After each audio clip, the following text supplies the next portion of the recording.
Working very closely with the regional security team, the administration, and once people are brought to court and there's evidence, they are convicted and punished according to the law.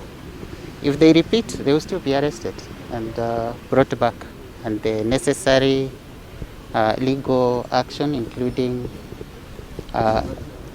the punishment, whether it's fine or being jailed, as provided by the law, is meted out. Ni kuhakikisha kwamba criminals must be separated from right people. That's our job. Issue ya bangi is higher.